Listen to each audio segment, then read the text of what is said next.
My name is William Steiskal, and I'm an author and a poet. I'm here at the Taiwan International Book Exhibition, and I'm excited to be here. The book took a while to produce, 40 years to be exact. In addition to that, there is an accompanying video that was shot in New York 4 years ago, based on the poem in the book called 9/11 War Song. Right. Well, I started to see some themes in the poetry that I was writing. The themes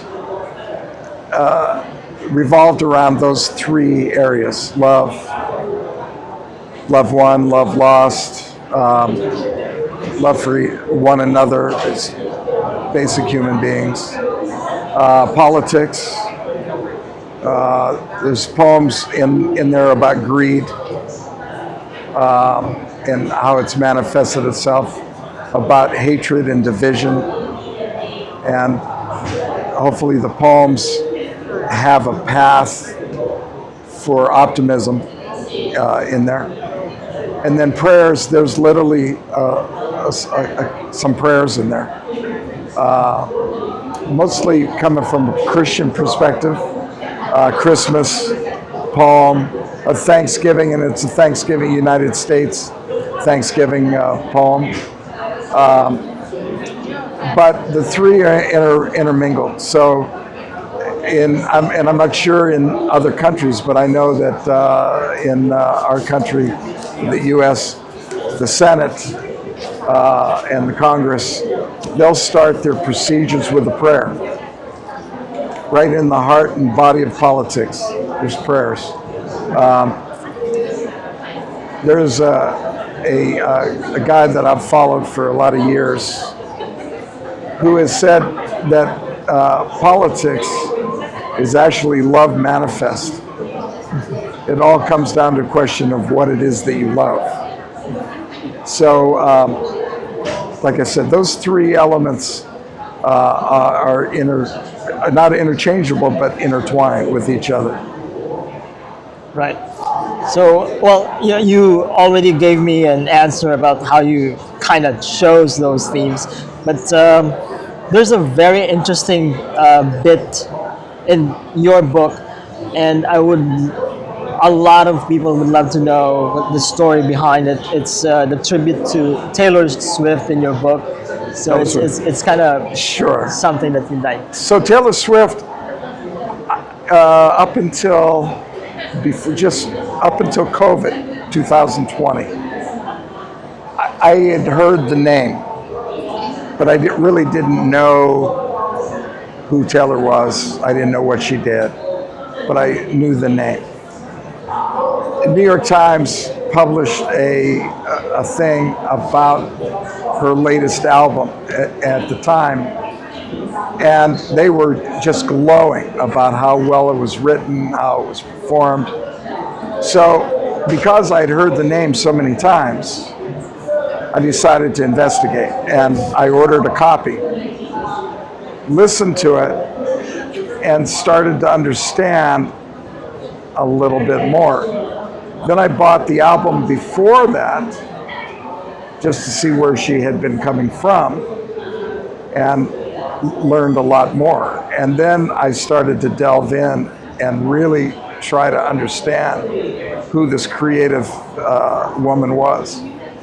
And the more I delved in, the more I was blown away at her talents, her abilities, who she was, the fearlessness of her. Coming from a music background, it takes a lot to stand there on a stage with a microphone and a guitar and think that you can entertain people for an hour, hour and a half. So this lady started there and went on to 3-hour concerts back to back to back, worldwide, and impacting cities wherever she went, and state governments and what have you. So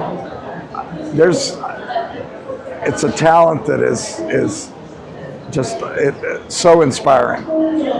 Then I became aware that there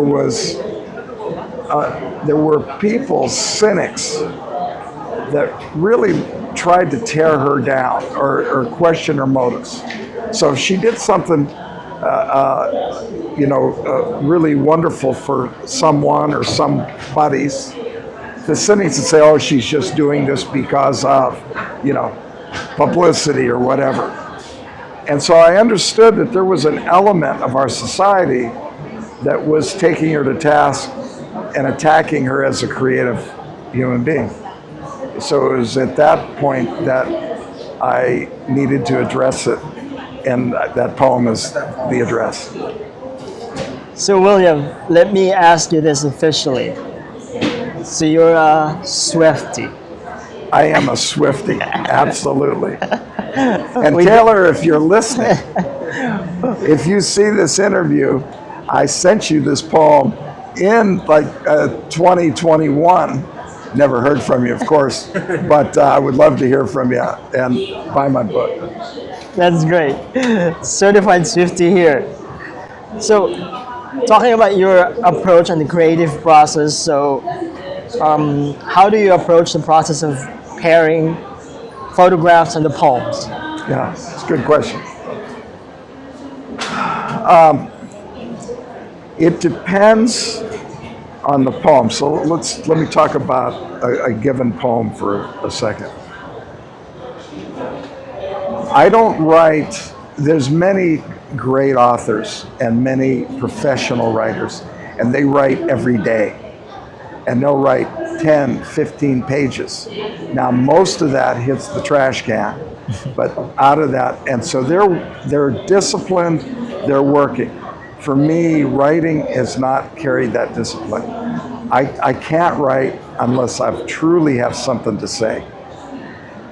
If I do have something to say, then wild horses can't prevent me from sitting down and writing. And that's when the creative processes start. Now, to the question of marrying the photographs with so there have been times when the photograph was the inspiration for the poem. There you go. Now, I'm sure you've had a lot, or you've had your share, but what challenges did you face while creating the book, and how did you overcome that? This is basically just to inspire whoever is writing it.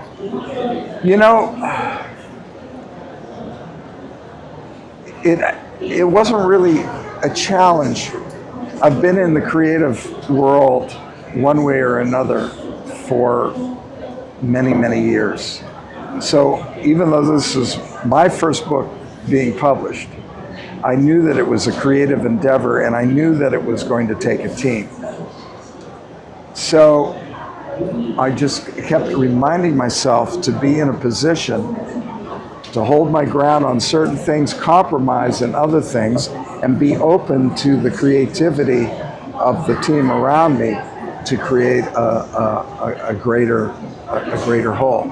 And I was very pleased with how that worked.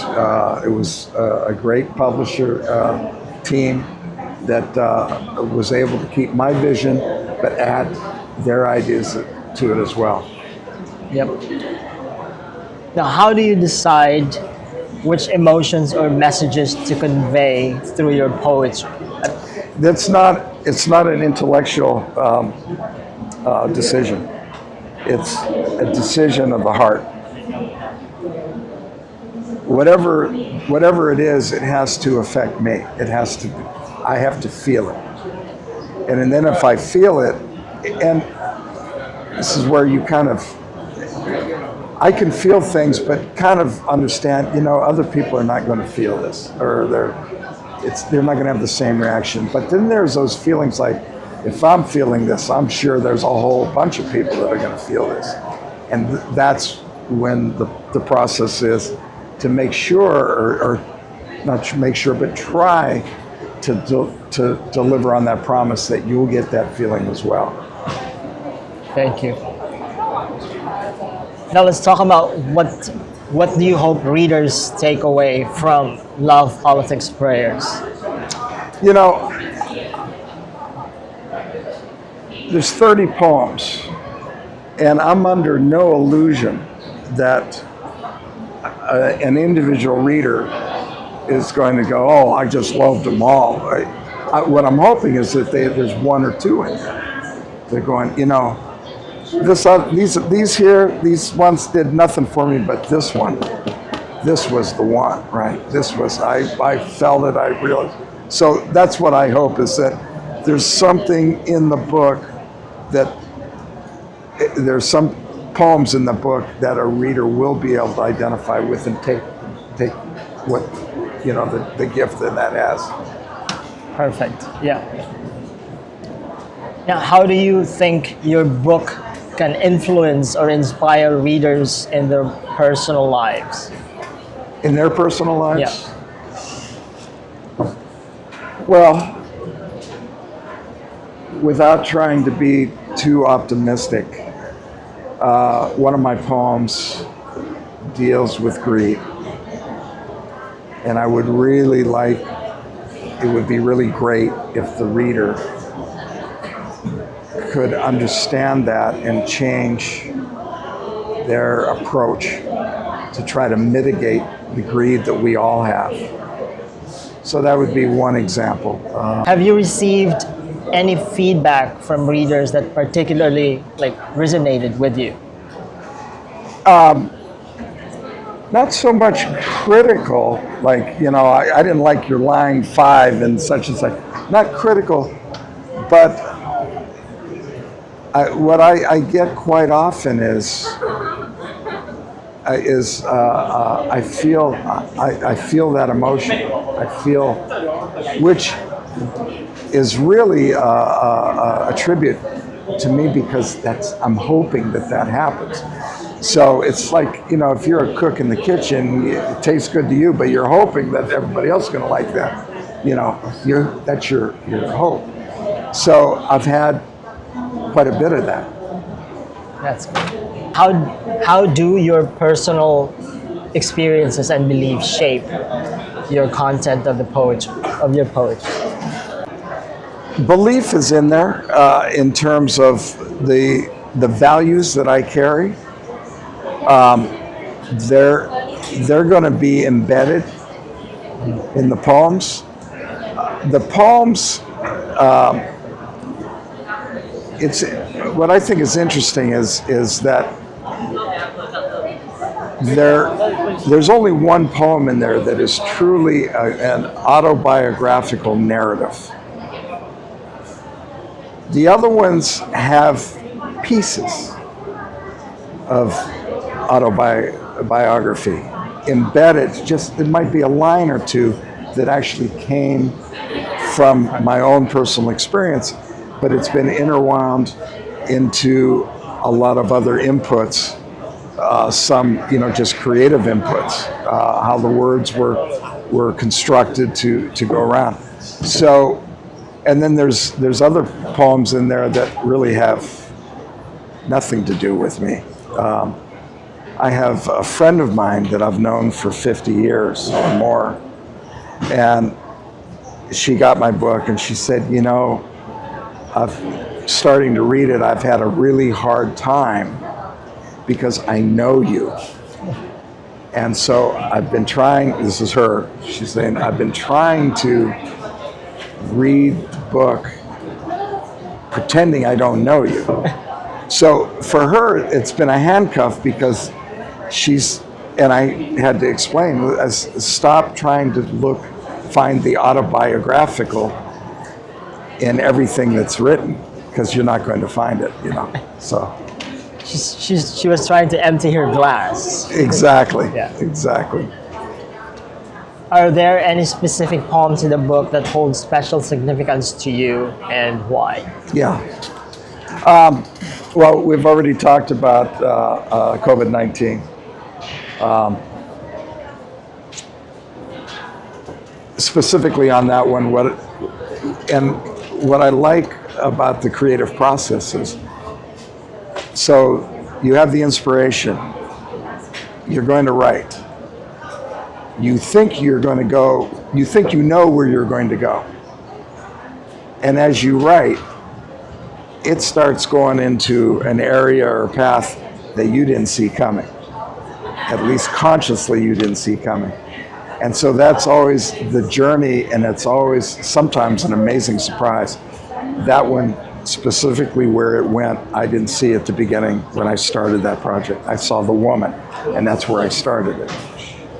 So that's one example of that. How has your writing impacted your own perspective on love, politics, and prayers?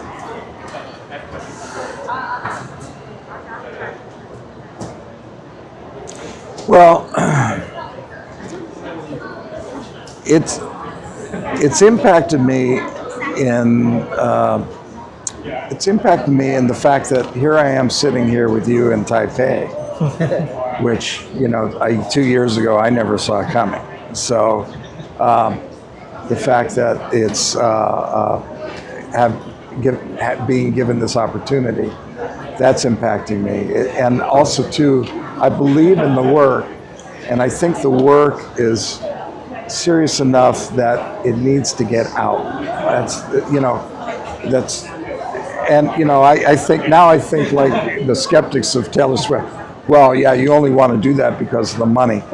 Yeah, I would love to have some money income coming in from it, but I just believe that there's stuff in there that needs to get out. And so from that perspective, that's how it's impacted me. Thank you. Now let's look in the future. You have here 9/11 wars now. Yeah. Can you tell us more about this movie? Personally, I mean, the team have seen it, but how does this relate to your work as an author? So, when 9/11 happened, this has been a long journey for me, because when 9/11 happened, I was on the West Coast and feeling very frustrated and very hurt for all the people that perished that day, and I just felt useless, and it remained for quite a while. It's always stuck with me, and I've followed it, what took place after that poem that day. The poem was 9/11 War Song. And the reason I called it that was because it's basically, it's speaking to God. It's speaking out of frustration. Speaking out of, describing the pain and but having this direct. So I started the poem that day. So when the 20th anniversary came up, I absolutely wanted to create this film, but I wanted to use the body of the poem as the narrative for the video. And it hit me, and I don't want to say, I'm not going to say that this was, groundbreaking, because I'm sure this ground has been broken many times before, but probably not all that often. That a poem is the basis for the video, and I mean more than just the basis, it is the video. And I really started to like that, and I may continue to make other ones like that. The next one being the Hiroshima. We'll see. Awesome. It is a very powerful film, and we're looking forward to your next project you're going to be starting probably in the next few days or so. Yeah. Now, do you have any plans for future books aside from the potential project? I've been working background for a possible novel, and it would be a historical fiction novel. It's based on an artist's life, loosely based on an artist's life that lived in mid 1900s. And but we'll see. We'll see. we'll see. Okay. Yeah, Well, definitely we'll be looking forward to it as well. thank you. Now, all these projects and the projects that are coming, how do you see your work evolving in the coming years? Well, I'm 70 years old, so as a friend of mine put it, you're in the bonus years. So I don't know how many more years. So I'm not looking for a large arc of, well, I'm here and I expect to evolve to here. I'm just taking it a project at a time, trying to be authentic in my feelings toward those projects, whatever they are, and then have them, since I'm going to be doing this to share with audiences, then I have to factor that in as well. Because, I mean, you can write a great poem or you can create a great film, but if nobody cares about it, nobody wants to see it, what have you accomplished? So. Perfect. Well, I'm gonna ask for your parting words and your message basically to your readers, potential readers, and whoever is interested in these projects. Right. And the ones that you will be working on soon. Yeah, I'd like to say that I've got friends around me, specific friends, that have been so supportive, and for that I am incredibly grateful. And it's actually brought us even closer together because they see what I'm trying to do and are supportive of that. I hope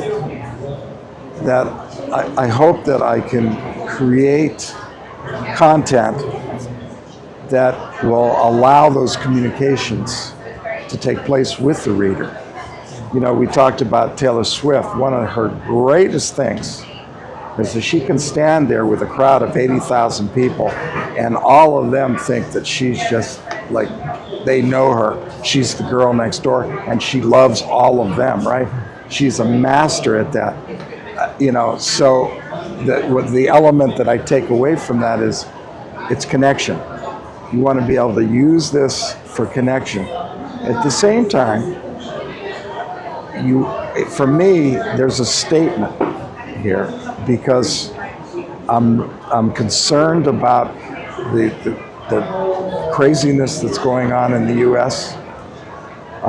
And so, just like in the poem "The 99," there are needs when I have to address it. I have to get it out, and that can be divisive. So, it's a mixed bag when you start to communicate, whether you're connecting or being divisive. Yeah. And you're being brave by doing that. Yeah.